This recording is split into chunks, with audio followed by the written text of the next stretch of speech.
Meneer Rutte, over Brexit.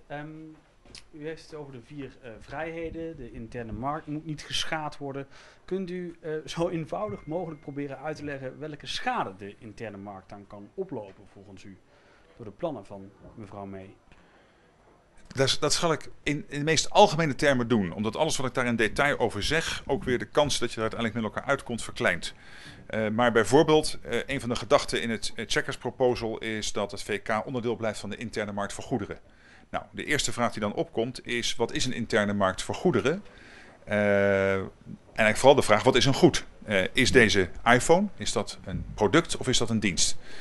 Dat is heel lastig daar een onderscheid in te maken. Tweede vraag is, wat betekent dat voor toekomstige regelgeving op het gebied van de interne markt? Gaat het VK die automatisch overnemen of niet? Wat betekent dat voor de positie van het Hof van Luxemburg? Daarnaast natuurlijk nog het hele vraagstuk van de douane-unie, de Customs Union. Waarvan Theresa May heeft gezegd, daar wil ik niet mee in. Maar ik heb wel een ander idee hoe we een aantal vraagstukken rondom douanefaciliteiten kunnen oplossen. Waar Europa toch een aantal serieuze vraagtekens bij zet. Nou, dus zeer gewaardeerd dat die voorstellen er liggen. Echt een poging van het VK, serieuze poging om stappen te zetten. Maar zoals het er nu ligt, is dat niet voldoende. En zal dus ook Michel Barnier met onze steun dooronderhandelen met het VK om te kijken of de belangen van het VK en de belangen van die grote interne markt te combineren blijven. Maar dan zegt u dus eigenlijk tegen de Britse premier, je kunt niet aan de cherrypicking doen. Dat kan niet. Nou, ik wil al die woorden even niet meer gebruiken. We hebben natuurlijk heel veel termen gebruikt. Nee, wat ik eigenlijk wil zeggen is, we snappen het vraagstuk. Kijk, het VK wil uit de Europese Unie. Maar het VK wil wel graag nauw verbonden blijven met de interne markt. Het vraagstuk wat zich dan ook nog voordoet, is de vorm waarin dat gebeurt. Wat betekent dat voor de grens tussen Ierland en Noord-Ierland? Bij al deze discussies speelt op de achtergrond de kwestie van de grens tussen de Republiek, Ierland en Noord-Ierland. De Britse premier heeft gezegd, ik kan niet accepteren als er feitelijk een grens zou komen in de Ierse Zee. Dat heeft ze in het Britse Lagerhuis ook gezegd. Wat zij natuurlijk geprobeerd heeft met de Chequers voorstellen is een oplossing te zoeken die beide met elkaar combineert. En dat is op zich te waarderen, namelijk het vraagstuk van toegang tot dat deel van de markt wat ze relevant vindt. Een oplossing voor het douanevraagstuk en daarmee ook bij implicatie een oplossing voor het vraagstuk van de Ierse grens. Het probleem is alleen dat dat op een aantal kardinale vragen en mogelijk ook bezwaren stuit vanuit de Europese Unie, waardoor je dus echt verder moet praten om te kijken of er uit te komen is. Ik heb eerst BNR en dan wil ik even weten welke Nederlandse media nog een vraag willen stellen. Anders dan nog eentje zo meteen. Okay. 2 Nederlandse vragen. En dan Misschien vast over migratie. U bent inmiddels gebriefd over waar gisteren over gesproken is. Zijn er nou landen in Noord-Afrika die vluchtelingen willen terugnemen die uit de Middellandse Zee opgevist? Dat stond gisteren niet op de agenda. Wat wel op de agenda stond is dat een aantal landen in gesprek is met, en dat ga ik nu geen mededeling over doen, dat moeten ze uiteindelijk zelf doen, met 1 specifiek land in Afrika. Maar dat is natuurlijk een proces wat echt tijd kost. En dat zie je ook wel, want ook de afspraken met Turkije die hebben lang geduurd voordat die tot stand kwamen. Dus het is niet zo gek dat dat tijd kost. En dan gaat het niet alleen om afspraken met de landen die aan de Middellandse Zee liggen, maar ook om landen die diep in Afrika liggen. Want je moet ook kijken naar terugkeerovereenkomsten. Dan heeft u het over Egypte waar u mee gesproken. Dat moeten de landen u toelichten die daar in het bijzonder contact mee hebben. Dat wil ik niet doen. Dan nog een heel kort vraagje over de zomertijd. Komt er nou een referendum in Nederland over de zomertijd? Nee. Hoe komt dat wel? Wat we afspraken eigenlijk 2 dingen. In de eerste plaats dat in ieder geval de Benelux-landen zeggen, het zou goed zijn dat wij allemaal dezelfde tijd houden. Of het nou zomer of winter is. Dan is het eigenlijk ook onze ambitie dat dat geldt voor in ieder geval de 6 landen die de Unie hebben opgericht. Dus ook voor Italië, Frankrijk en Duitsland. Maar daar moeten we het gesprek mee voeren. Hoe zij er tegenaan kijken. Dus kunnen we tot een gezamenlijke positie komen. Het tweede is dat de wens in België leeft om, nou, ik begrijp, een vrij fundamentele discussie met de bevolking over te voeren. En de Nederlandse regering al eerder had gezegd bij monden van keizer Ollongren dat wij zullen zoeken naar ook een dialoog met de samenleving, maar niet in de vorm van een referendum. En dan zou uit die dialoog een hele andere antwoorden komen. Dan gaan we dat weer bekijken. We doen het stap voor stap. Dat heb ik van mijn Duitse collega altijd geleerd. ja, laatste question van Ja, nog even over interne veiligheid in Europa / migratie. U zei daarover, laten we structurele oplossingen niet als, althans oplossingen die meer over structuren gaan of nieuwe instituties niet als startpunt nemen. Ging over Eerst goede migratie, over contacten. veiligheid. Ging Over veiligheid. Ja. Nou ja, mijn vraag is inderdaad, wat bedoelt u daar precies mee? Gaat dat over, ook over die grens- en kustwacht? Ja, bijvoorbeeld. Dus kijk, er ligt een voorstel vanuit de Europese Commissie Op zichzelf is Nederland een zeer sterk voorstander van dat wij de buitengrensbewaking versterken. We weten ook dat er zwakke plekken zijn in die buitengrensbewaking van de Europese Unie. We willen ook absoluut serieus bekijken of er een grotere rol moet zijn voor de Unie. Maar er ligt nu een voorstel voor een uitbreiding met 10.000. Zeer groot financieel beslag. Brengt ook vraagstukken met zich mee rondom de verantwoordelijkheidsverdeling tussen de Unie en de lidstaten. En dat is niet rijp voor besluitvorming, vinden wij. Nick Watt, BBC Newsnight. Prime Minister Rutte, the Netherlands is one of the UK's closest friends in the European Union, and you as Prime Minister have enjoyed cordial relations with the various UK counterparts you faced.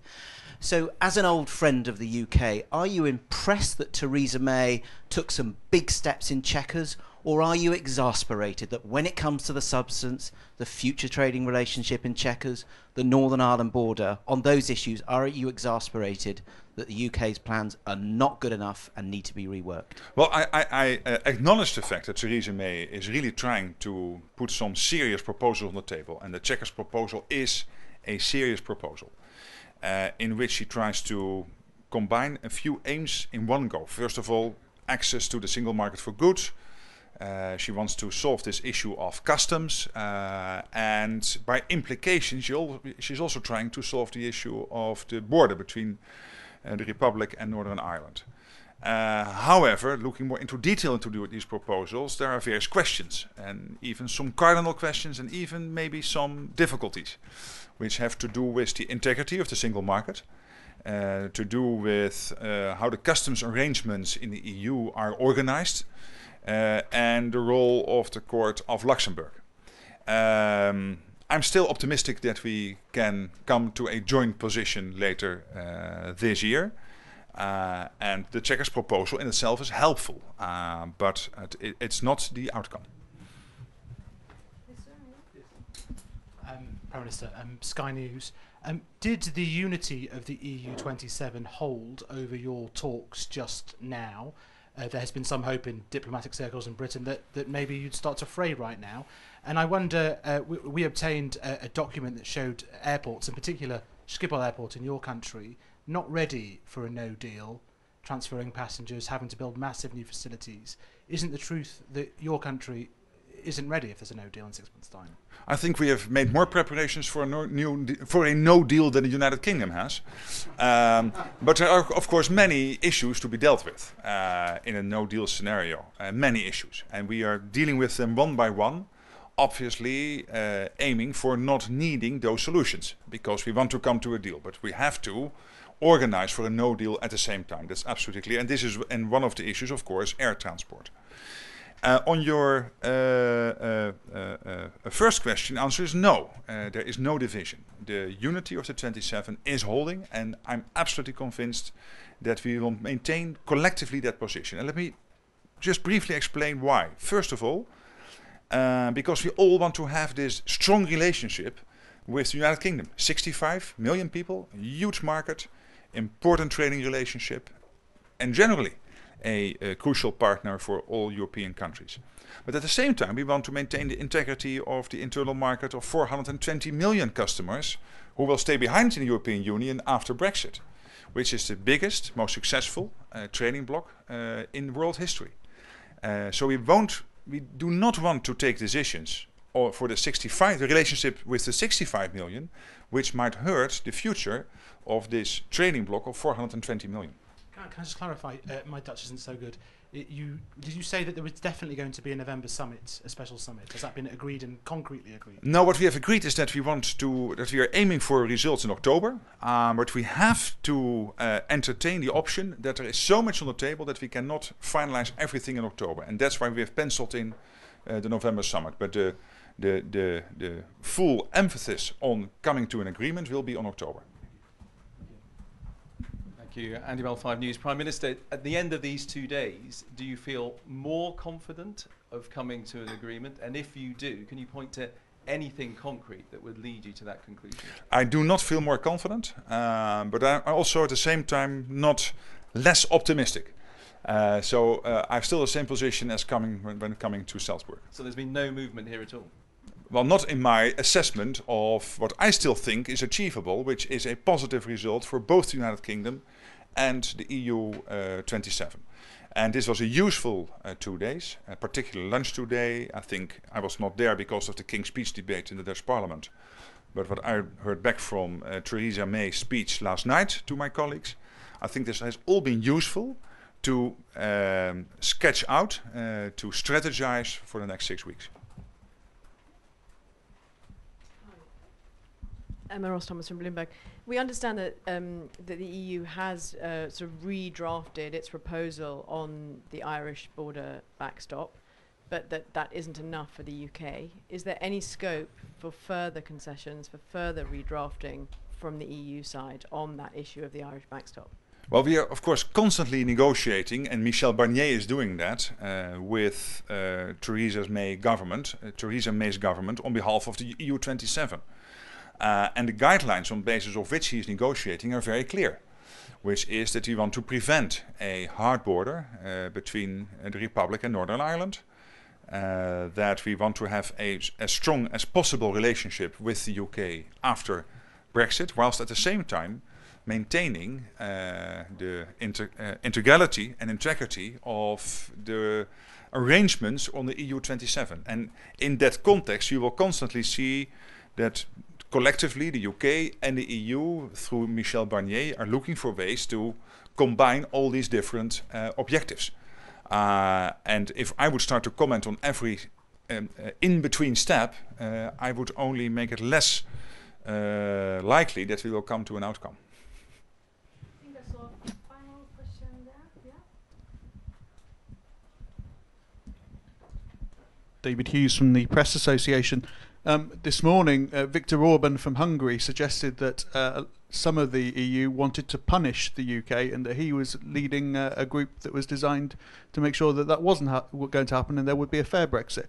Which camp are you in, the fair Brexit camp or the punish the UK camp? Well, I have not seen today those two camps sitting at the table. What I saw at the table is 27 countries who each of them feel a necessity to make the best out of the thing we all hate, which is Brexit.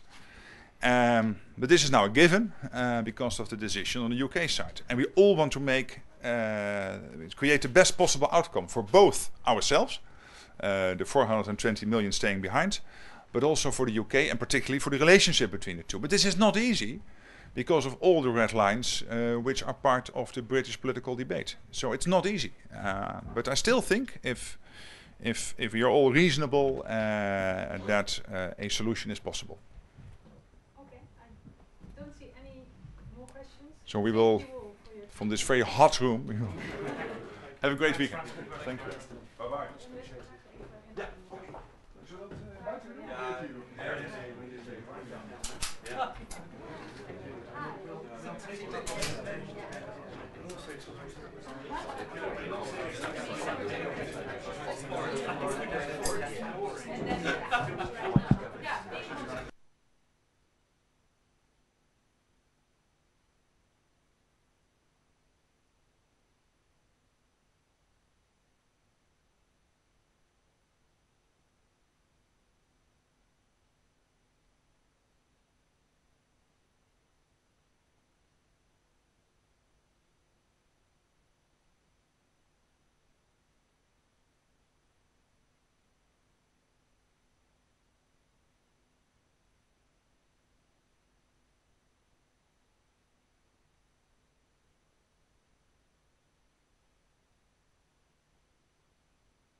1, 2, 3, 4, 5, 6, 7, 8.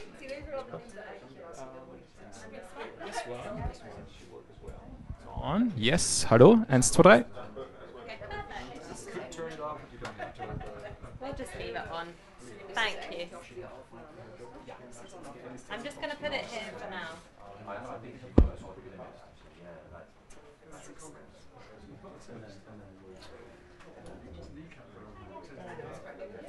No, I'm from the UK.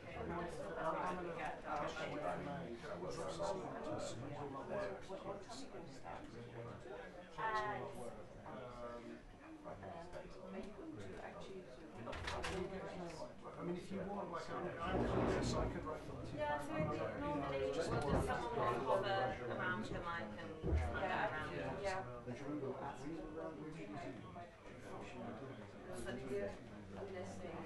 I mean, this feels a bit, this does not feel like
Can anybody see a spare plug?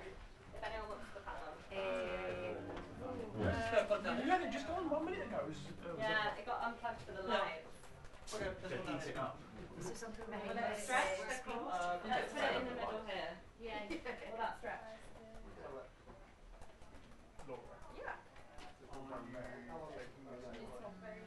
That's a very good question. I would try and find out. I would have thought so, but you never quite know. So, I mean, I'll try and find out.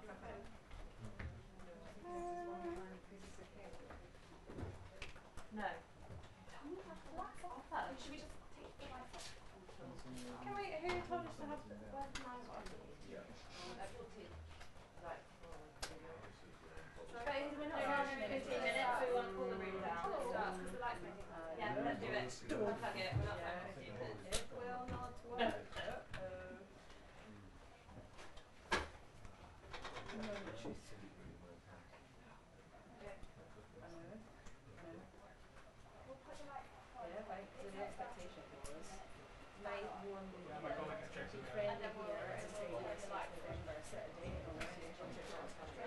Just a quick one to the guys here. Are we taking this live? We just need it on for 10 minutes. Yeah. Can we turn that? Can we turn that?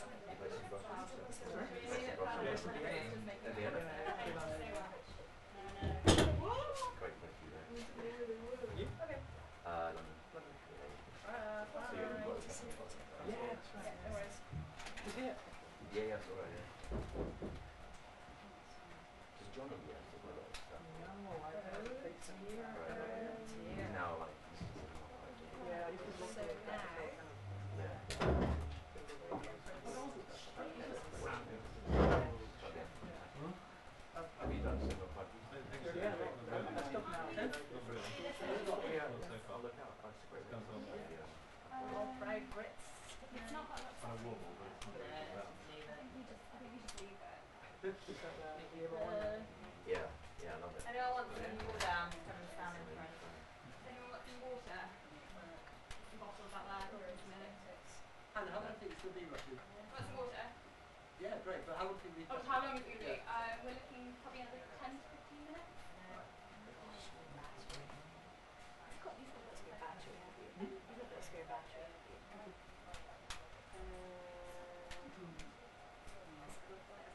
Can I He didn't really. Well, you can do it. What Kurt said was that what Kurt said was we will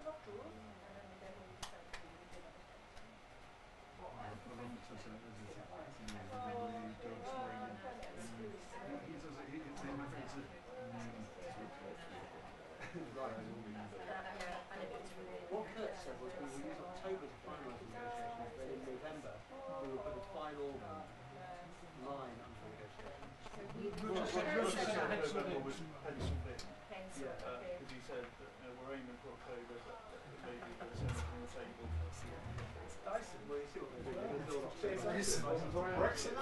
Brexit fan. Literally a Brexit fan.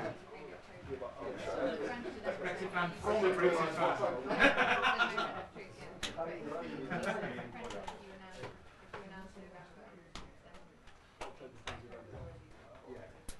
Exactly, so it's a transition.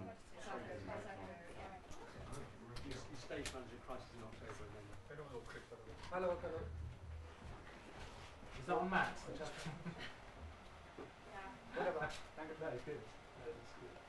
Was it 10? How much more would you want?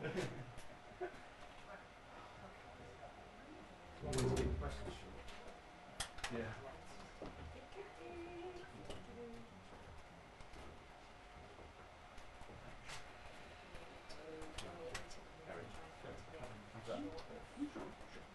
I've only done 2 hours. It's really nice and warm. Thank you very much. No, you're not lying.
She's done it. It's finished. Well, I mean, it was up there because we announced it, then she went up there, then she came out and went over there. So they had lunch, first came out, gave her good news, and then they went public, and now she's on the next thing. We've got half an hour to work out where the country's going. The Chequers doesn't work.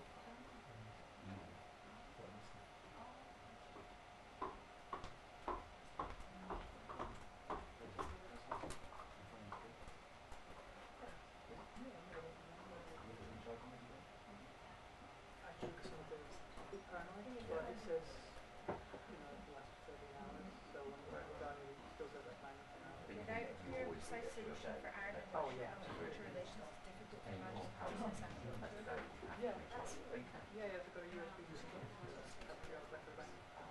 So if you had like a detail, you could.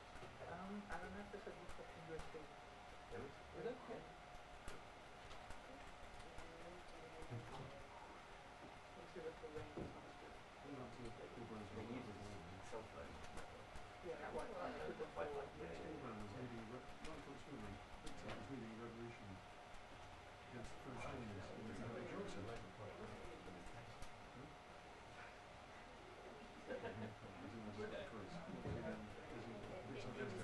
Well, no, because he sort of asked. No, because it was James. Is this the old hand?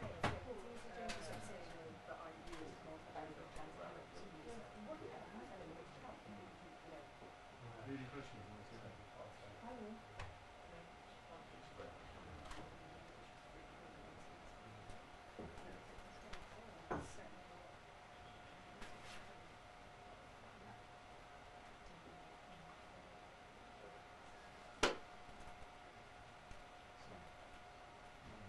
The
Nothing has changed.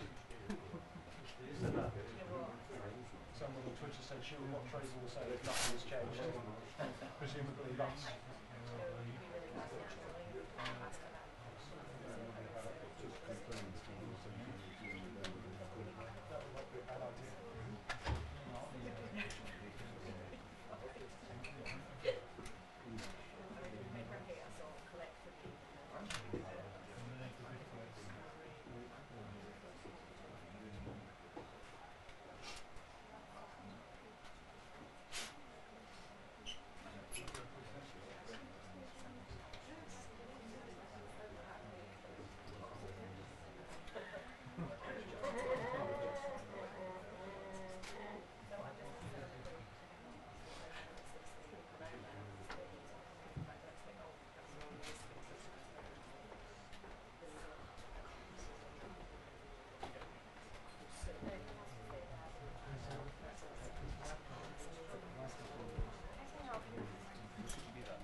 shooting from multiple angles. Get rid of the wrong bits.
Matt's obviously been monitoring. Matt Thompson, you know, obviously, Matt Thompson. What she said, Nick? Well, it's a Matt Thompson. Brexit is the choice of the British people. ... Pushed by those who predicted easy solutions. ... Those people are liars. Full stop. They left the next day, so they didn't have to manage it. Yes, this is what I'm done. What's the It's Matthew. It's at Matt U Thompson with a P. Matt U. Thompson. Matt U. Thompson, yeah. Does he actually see that? Well, Interesting. So if it ends up all blowing up like a fluorescent, just imagine that for example.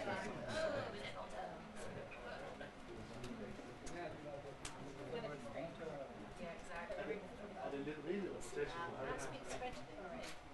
Matt is a French graduate. Speaks French. He's Yeah. Yeah, so he's done it. He's gone on to EVU feed.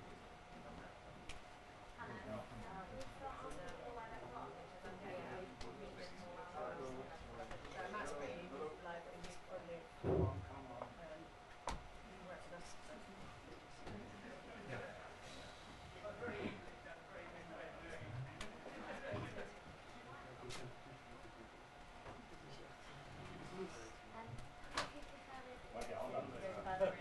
Es ging ja das. Again.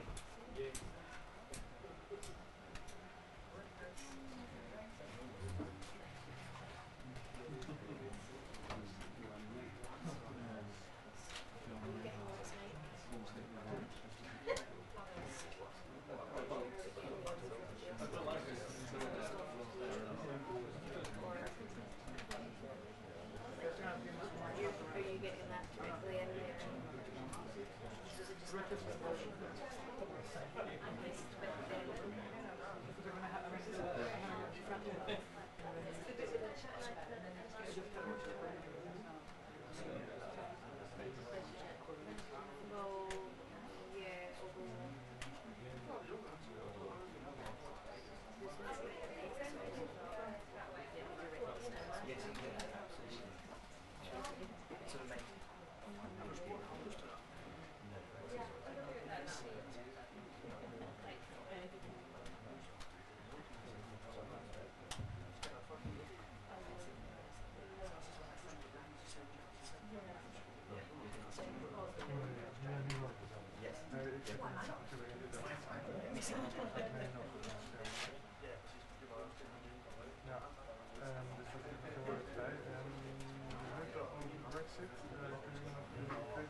Hello.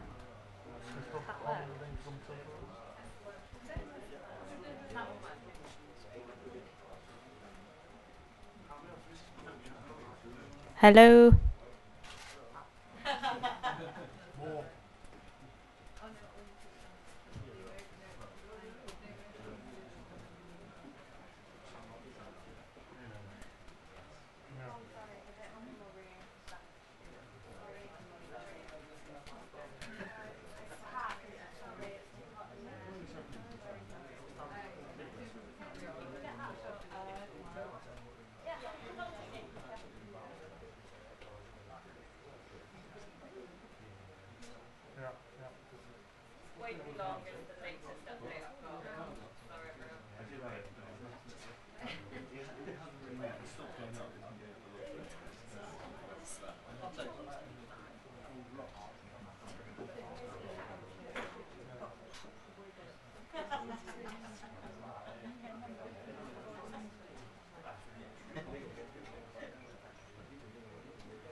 Nou, dan heb ik een idee.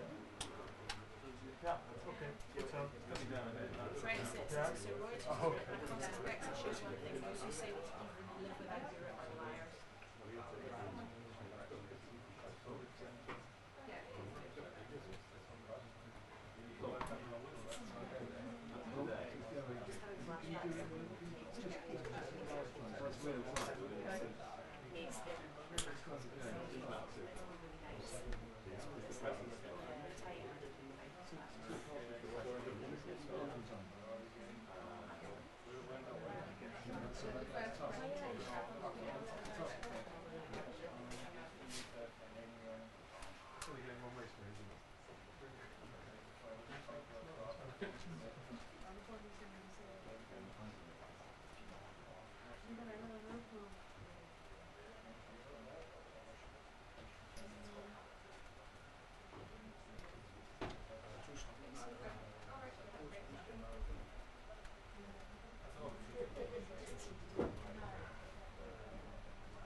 Well, good afternoon, everybody. We've had a productive summit here in Austria. There was a good discussion over dinner yesterday about tackling the generational challenge that is posed by migration, on which the UK is committed to working closely with the EU both now and in the future.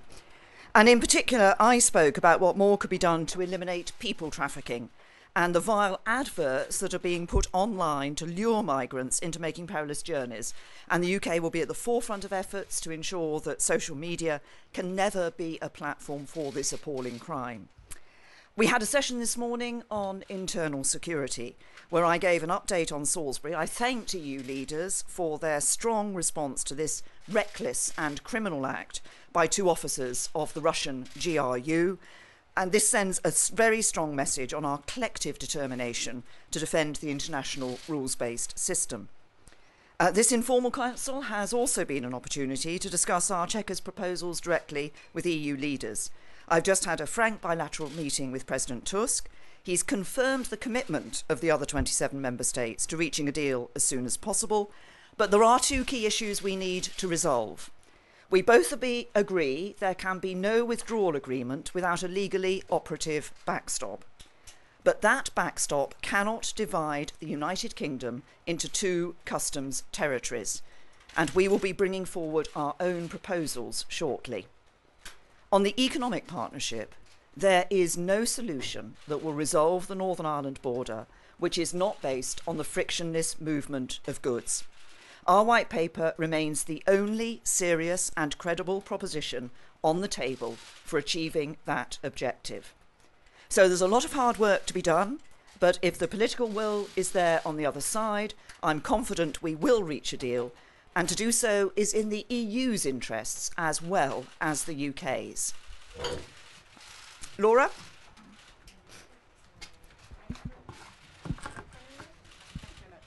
Thank you, Prime Minister. Laura Koensberg, BBC News. The President of the EU Council has made it clear he doesn't think your plan can work. Chancellor Merkel has said there is still substantial progress to be made. Other European leaders have made it plain today they do not think that Chequers can work. So with the EU against your plan, with large chunks of your party at home against your plan, how can you credibly cling on to the deal you struck at Chequers with your cabinet? Well, look, I'm negotiating, and I'm negotiating hard in the interests of the British people. I'm negotiating to deliver on what the British people voted for in the referendum. But I'm also clear that if we're going to deal with the commitments we've made in relation to Northern Ireland, we do need to ensure that there is no hard border between Northern Ireland and Ireland. And we need to do that in a way that retains the integrity of the United Kingdom. To do that, we need to have the frictionless movement of goods across the border. The only proposal on the table at the moment that will deliver on that frictionless movement of goods across the table is the proposal that we have put forward in the white paper. So yes, concerns have been raised. I want to know what those concerns are. There's a lot of hard work to be done, but I believe that there is a willingness to do a deal. But let nobody be in any doubt that, as I've always said, we are preparing for no deal. So that if we get to the position where it is not possible to reach a deal, then the British people can be confident that we will have done what is necessary to ensure we make a success of leaving the European Union, regardless of the terms on which we do so. And have the chances of no deal just gone up? We are continuing to work for a good deal. I think you will have heard both President Tusk and a number of the EU leaders saying that they are looking and hoping, working to that good deal. But there's a lot of work to be done. And we will be doing that, obviously, over the next few weeks. And what will continue to drive me will be delivering for the British people. Faisal. Prime Minister, it was you that said rather recently it's either my deal or no deal. As we've heard, the EU Council, having talked about this, the EU27 have said Chequers won't work. The Dutch Prime Minister just stood at that lectern and said the Netherlands is better prepared for no deal than the UK. Isn't this all starting to fall apart now? No, look, I have always said that these negotiations were going to be tough. And at various stages of these negotiations, different tactics would be used as part of those negotiations. What I'm focused on is delivering on the vote of the British people, and delivering that in a way which ensures we maintain, we deliver on our commitments of no hard border between Northern Ireland and Ireland, that we do so by retaining the Union of the United Kingdom, and we protect jobs in doing that. The proposal we have put forward is the only proposal on the table that actually delivers on that long-term sustainable future by offering the free and frictionless movement of goods across borders. So if there are concerns from the European Union, let's hear what those concerns are, and let's sit down and look at those concerns. But what we need to ensure is that at the end of the day, the deal that comes out of this is one that delivers for the British people. I believe that we can reach a good deal, which does exactly that, but is also in the interests of the European Union. And the key. Yes, Jason. Jason Gross from the Daily Mail. Prime Minister, you came here hoping for some warm words and encouragement on Chequers and also for a firm date in the diary in November to actually get a deal hammered out. You've got the EU President saying your proposals won't work, and the prospect of that summit seems to be receding. This is a setback, isn't it? There's no way to dress this up other than that. Yeah. Well, first of all, you say that I came here hoping for a date in November. No, actually, I have consistently said that we are working to the October deadline, which was originally the one set by the European Union. Now, what has been agreed today by the 27 is that they work to that October deadline, as I understand it, and then consider whether an agreement can be finalised at a November date. But we're working to that October deadline. I welcome, actually, the fact that they have said that that is the date that we're working for, because that's what we've always seen as the point. And as I've just said, there is no counter-proposal on the table at the moment that actually delivers on what we need to do and respects the integrity of the United Kingdom and respects the result of the referendum. That's what we've put forward. Tom.